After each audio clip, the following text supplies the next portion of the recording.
소상공인, 스타 소상공인, 성공하는 기업가형 소상공인으로 가는 길, 그 길을 안전하게 안내할 길라잡이 CCBB 시즌2의 MC 서태훈 인사드립니다. 반갑습니다. 소개해주세요. 네, 소상공인 여러분을 위한 맞춤형 정보로 상표에 대한 모든 이슈를 해결해드립니다. 변리사 조민정입니다. 반갑습니다. 네, 반갑습니다. 네, 맞춤형 정보로 배운 맞춤형 경영을 통해 성공하는 경영에 도전하고 싶습니다. 안녕하세요. 새내기 소상공인 권예리입니다. 네, 환영합니다.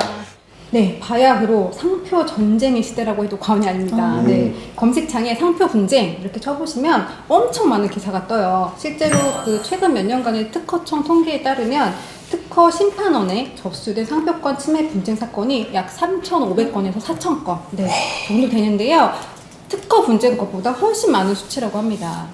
그래서 오늘 변리사님께서 이 상표 분쟁으로부터 살아남는 법을 알려주신다고 합니다. 네, 상표 분쟁에서 살아남기 오늘도 열심히 한번 배워보겠습니다. 파이팅! 파이팅!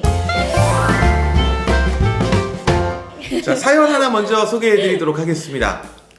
안녕하세요. 저는 소상공인 10년 차입니다. 지난 10년 동안 서울에서 작은 식당을 운영하며 단골 손님이 생기는 기쁨과 식당 규모가 조금씩 확장되어가는 즐거움 덕분에 힘든 줄도 모르고 열심히 달려왔습니다. 그런데 올해 초 갑자기 저에게 경고장이 하나 도착했습니다. 제주도에서 식당을 하는 소상공인이 보낸 경고장이었는데요. 제가 본인의 상표권을 침해했다는 내용이 담겨 있었습니다. 따라서 지금 사용하고 있는 제 상표를 사용하지 않거나 상표권 사용료를 지불해라 라고 하는데요. 정말 너무너무 억울하고 또 겁이 납니다. 저는 이제 어떻게 해야 하나요? 아, 진짜 마른 하늘에 날벼락 같은 소리네요. 저도 지금 읽으면서 점점 감정이입이 됐는데 이게 남 얘기 같지가 않네요. 단어 자체도 너무 무시무시해요. 변리사님, 경고장이라는 게 확실히 뭔가요?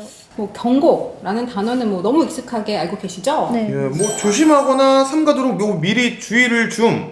뭐 또 그 주의 뭐 이 정도가 경고 아닐까요? 네, 그렇습니다. 방금 그 소개해주신 사연에서의 경고 의미는 상표권자가 자신의 등록 상표를 이제 허락 없이 무단으로 사용하고 있는 자에게 이 상표의 권리는 너가 아니라 나한테 있다 이렇게 인식시켜서 침해 행위를 중지할 것을 알리는 겁니다. 즉 경고장이라고 하면 등록 상표의 무단 사용자, 내 상표의 권리를 침해한 자에게 당신이 내 상표권을 침해하고 있다 이걸 알리고 즉각 침해를 중단해 달라 이걸 요구하기 위해서 작성하는 문서인데요. 상표를 사용하지 말라는 내용의 경고장을 받으면 일단 소상공인 분들은 굉장히 당황하세요. 그렇죠. 그리고 너무 겁나고 걱정되시는 게 당연합니다. 내가 진짜 무슨 엄청나게 큰 잘못 저지르는 게 아닌가 이러다 바로 경찰서 잡혀가는 거 아닌가 등등 막 이런 생각부터 하실 수 있는데요. 전혀 그러실 필요 없습니다. 일단 침착하게 이게 어떤 상황인지를 확인하시고 거기에 맞는 대응 전략을 생각해 보시는 게 중요합니다. 이런 상황에서의 대응 전략을 알고 계시는 것과 모르고 계시는 것은 진짜 천지 차이라고 말씀드리고 싶어요. 네. 그래서 궁금합니다. 어떻게 해야 됩니까?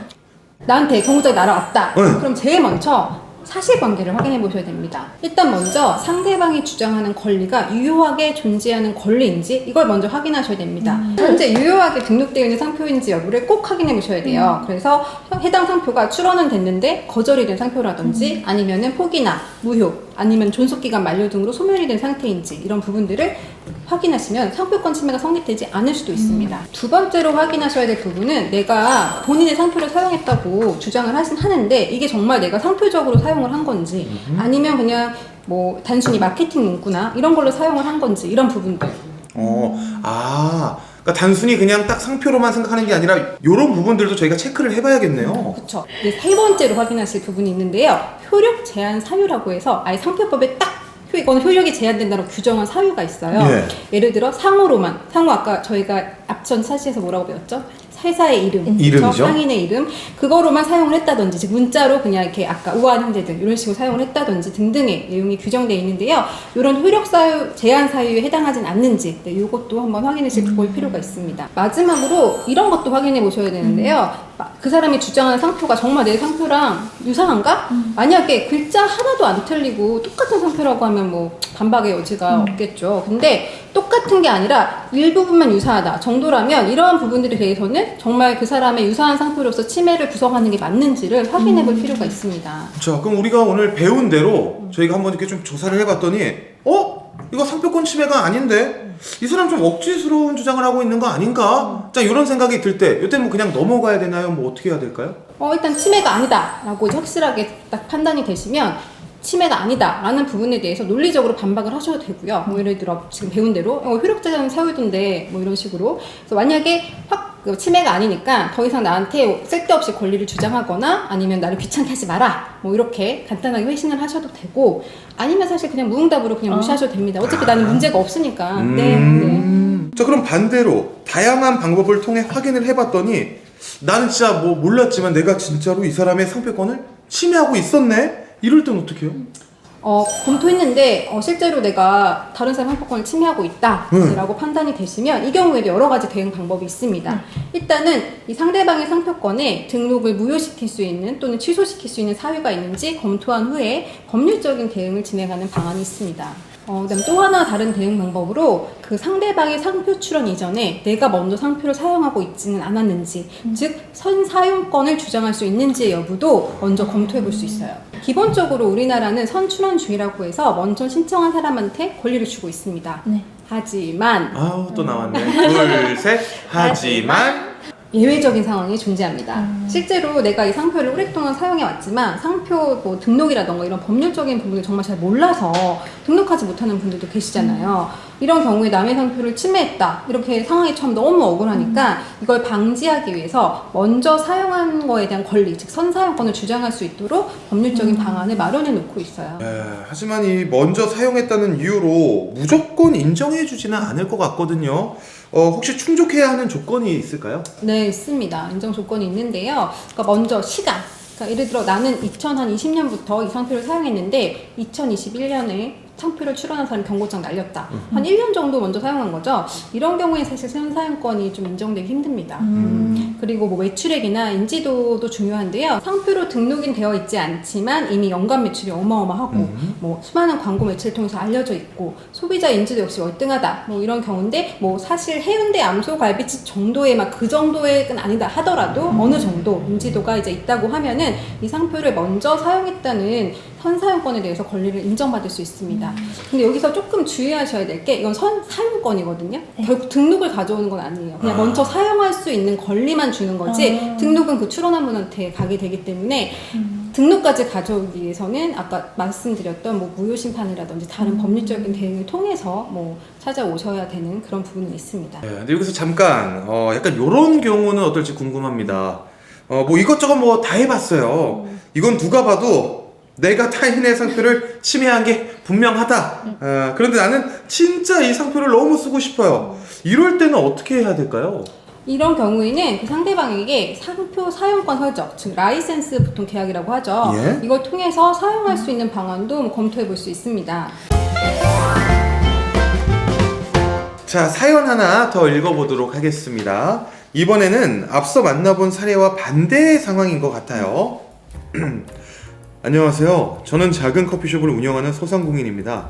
규모가 그리 크진 않지만 한 곳에서 꾸준히 영업한 덕분에 이제는 제법 동네에서 맛있는 커피숍으로 인정받고 있어요. 그런데 어느 날 단골 한 분께서 이런 말씀을 하시더라고요. 사장님, 혹시 2호점 내셨어요? 2호점이요? 아니요. 이상하다. 며칠 전에 다른 동네 갔다가 여기 커피숍이랑 똑같은 상표를 봤거든요. 너무 똑같아서 난 당연히 2호점 내신 줄 알았네? 아니에요. 뭐 비슷한 걸 보셨겠죠. 아니, 비슷한 게 아니라 너무 똑같아서 꼭 한번 확인해봐요. 그 말에 직접 확인해보고 정말 깜짝 놀랐습니다. 누군가 제 상표를 베껴서 사용한 것 같아요. 이거 그냥 넘어가면 안 되는 문제 같은데 어떻게 하면 좋을까요? 아니, 그냥 넘어가면 안 되죠. 누가 내 상표를 베껴서 사용하고 있다는데 그냥 넘어가면 되겠습니까? 안 되죠. 그쵸? 네. 이럴 때는 뭐 어떻게 해야 되나요? 뭐 회초리를 들고 찾아가야 되나요? 누가 내 상표를 베껴 사용하고 있다. 일단은 그 상표가 진짜로 내 상표를 침해하고 있는지 여기서도 마찬가지 정확한 사실 확인이 먼저 필요하겠죠. 그쵸, 반대 입장에서도. 네. 누군가 나랑 비슷한 상표를 비슷한 사업에 사용하고 있다. 이게 확인이 되셨으면 일단 확실한 증거를 수집해야 됩니다. 그래서 미리 증거를 확보하신 후에 반대로 우리가 경고장을 보내야겠죠. 네. 내가 사용한 상표를 이미 등록해서 상표권 내가 가지고 있다. 이제 이렇게 경고장을 발송해서 그러니까 상표를 사용하지 말아라. 이렇게 중지를 요청할 수 있어요. 근데 뭐 경고장은 사실 이게 꼭 필수적으로 동반돼야 되는 그런 절차는 아니어서 만약에 정말 너무 기분 나쁘게 애가 내 걸 따라하고 있다라고 하면 바로 법률상의 조치를 취할 수도 있습니다. 그러니까 뭐 형사상으로 상표권 침해죄로 고소를 한다든지 뭐 민사상으로 손해배상 청구를 한다든지 이런 부분이죠. 사업을 하시려면 상표 등록은 선택이 아닌 필수입니다. 요거 하나만 잊지 않고 기억해 주셔도 상표를 등록하지 않아서 피해보는 상황은 없을 거라고 생각합니다. 네, 상표 출원 선택이 아닌 필수입니다. 두둥 공익 광고 같죠? 자, 여러분들 꼭 기억해 주시고요. CCBB 시즌2는요 세상의 모든 소상공인 여러분들을 응원합니다. 세상의 모든 소상공인 여러분들 힘내세요.